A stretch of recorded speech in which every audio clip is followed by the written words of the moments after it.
Ouais les gens, ça fait longtemps, non? Nouvelle vidéo sur la chaîne du coup, et j'espère que je vous ai manqué durant mon voyage en Espagne. Non.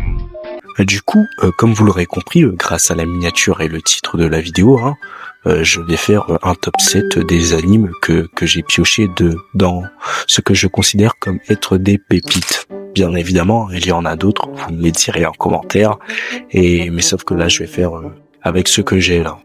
C'est tout. Et oui, en effet, pour les habitués de la chaîne, ce n'est pas du tout un contenu que je fais d'habitude. Et la raison est simple, c'est parce que je ne vois rien à faire dans Genshin, Arc Knight ou Zenless. Non, vraiment, je suis désolé. Ainsi, maintenant, pour ce classement, je vous présente la liste des pépites. Jijika, Shensuman, Oshinoko, Dandadan, Gashiakuta, Mamama.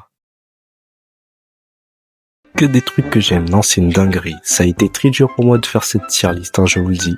Bon, sur ce, je vous invite à qu'on commence ce classement, et voilà.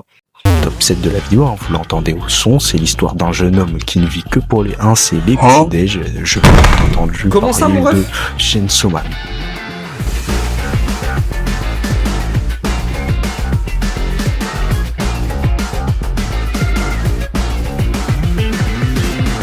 La vérité, je trouve que cet anime est incroyable, mais la raison pour laquelle il apparaît dernier du classement dans mon top 7, c'est parce que je trouve que c'est beaucoup trop bordélique à mon avis. Enfin, je ne dirais pas bordélique, je dirais surtout brutal. Je veux dire, l'histoire, c'est juste un pauvre type criblé de dettes qui se fait trahir et qui perd son seul allié au monde, devenant ainsi demi-démon, et a pour objectif d'avoir une vie entre guillemets normale. J'entends ici par vie normale, meuf, petit déjeuner. Avec un objectif aussi réduit et une ambiance à chaque épisode brutal qui fait que t'as l'impression que n'importe qui peut mourir à chaque épisode, eh bien moi c'est pas trop ma cam. Du coup je vais placer ce petit Shensoman en top 7.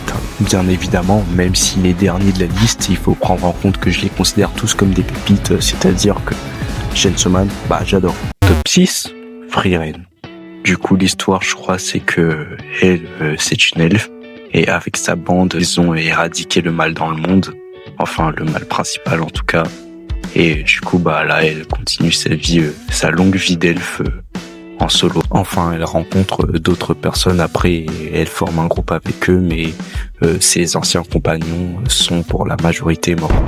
Ouais, du coup, ce qui me fait la passer en top 6, c'est parce que il a su me plaire, Frieren a su me plaire dans l'idée que, l'anime n'a pas d'intrigue principale. Tu regardes, mais il n'y a pas d'objectif. Du coup, l'anime, il a un aspect très chill. Attention, il y a des combats, il y a certaines scènes de combat qui sont plutôt pas mal, mais voilà quoi, c'est vraiment tranquille comme anime. Après, il y a aussi une dimension psychologique qui fait que Frieren, elle prend des décisions dans l'anime qu'elle n'aurait pas fait auparavant. C'est-à-dire que elle reste influencée par ses anciens compagnons et du coup elle change. Du coup je la place en solide top sur 6 en ce moment. Vraiment, je trouve que c'est vraiment un anime sympa quoi. Top 5, Oshinoko. Non, je suis désolé, pour moi cet anime c'est un banger. Et à chaque fois que je dis ça, on croit que je suis un détraqué. C'est une dinguerie. Résumé rapide et brut.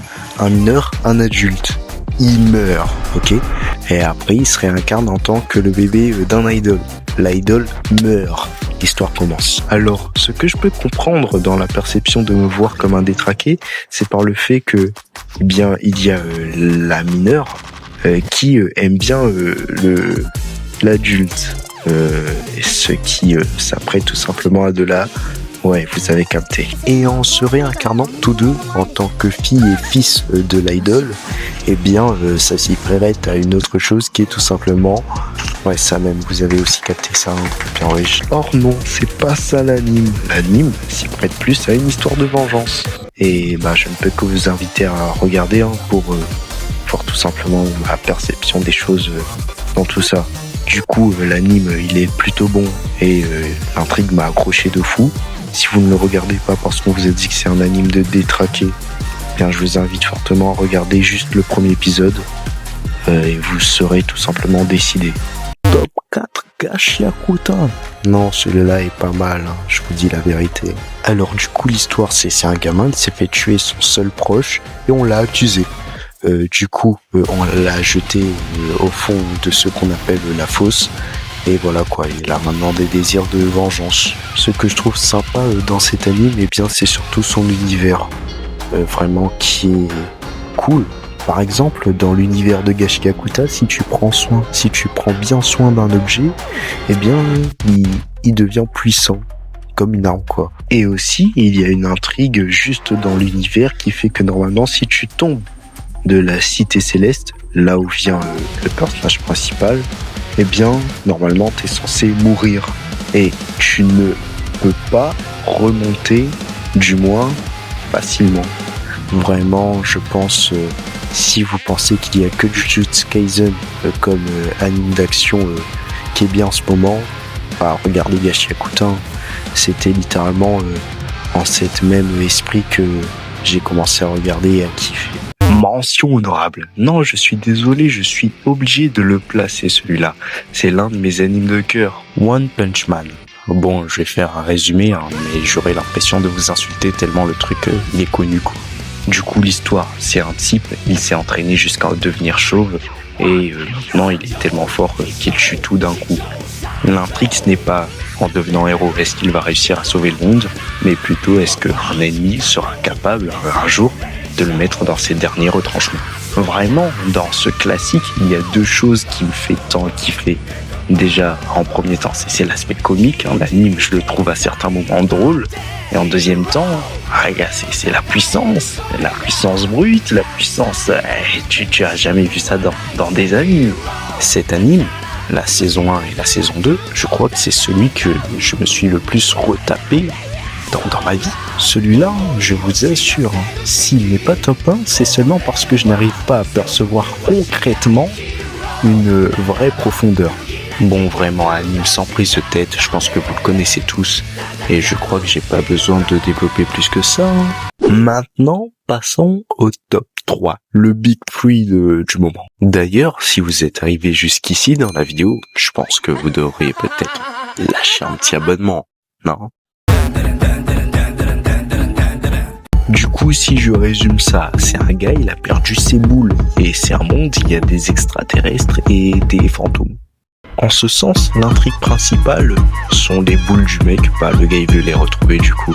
Mais il y a aussi une autre intrigue qui est tout simplement le développement d'une romance entre les deux persos principaux de l'œuvre. Alors ce qui me fait tant kiffer cet anime, eh bien déjà c'est la forme démon de Ken, et aussi sa romance. Après vous allez dire qu'il y a les combats aussi, je suis complètement d'accord.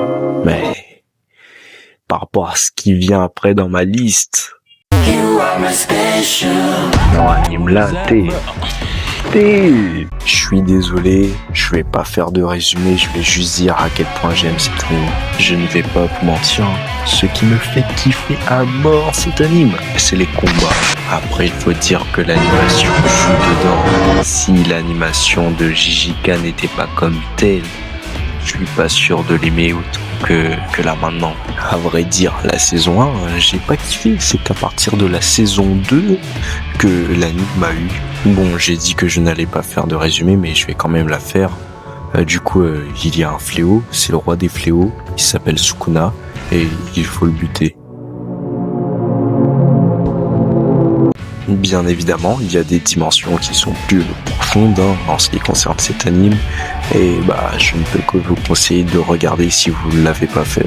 D'ailleurs, j'aimerais bien savoir quel est votre perso préféré dans Jijika. Moi personnellement c'est Yuji, contrairement à ce qu'on peut penser dans certaines de mes vidéos. Top 1. C'est un anime, j'ai l'impression personne connaît, mais en même temps tout le monde connaît. Deux personnes ayant la capacité à changer le passé, tous deux, en rentrant à travers une photo. Or, ils ne doivent pas changer le passé. En clair, quand ils vont dans le passé à travers une photo, ils font ça que pour recueillir des informations et voilà quoi, enquêter. Or, si ils changent le passé, eh bien ils auront des problèmes. Ce qui me fait le placer en top 1, c'est parce qu'il ouvre tout simplement une réflexion dans l'idée de changer son passé ou même ceux des autres. Il y a des retournements de situation mais de malade et l'anime il n'est pas encore fini je crois. J'ai encore des questions et qui n'ont pas de réponse. Vous voyez, JJK, j'ai trouvé que la saison 1 il était bof et la saison 2 incroyable avec les combats. Là, la saison 1 je l'ai trouvée incroyable et la saison 2 je l'ai trouvée bien de fou. Et tout ça sans parler de Brydon Arc, les frères. Non, mais je préfère rien dire dessus car si je dis un truc dedans, je pense que je vais m'attaquer directement au gros poisson. Donc, non, il vaut mieux rien dire. Et sachez après cette vidéo, je vais me retaper Linklick. Bon, allez, sur ce les gens, je crois que j'ai terminé la vidéo. Si vous avez tout regardé, je le répète au cas où, ça serait bien que vous vous abonnez. Une vidéo pas trop comme d'habitude aujourd'hui puisque je savais pas quoi faire dans les autres gachas. Après je pense que dans la prochaine vidéo je parlerai un peu de mes attentes pour le nouveau gacha qui va sortir là le 29 avril, c'est ça je crois. NT1, Liverness ou Everness. Je ne pense pas que je vais trop m'avancer en disant à la semaine prochaine. Mais je pense que si je dis avant ce 29 avril du coup, je suis plutôt safe, enfin normalement. Sur ce, je vous souhaite que du bonheur jusqu'à notre convergence nouvelle.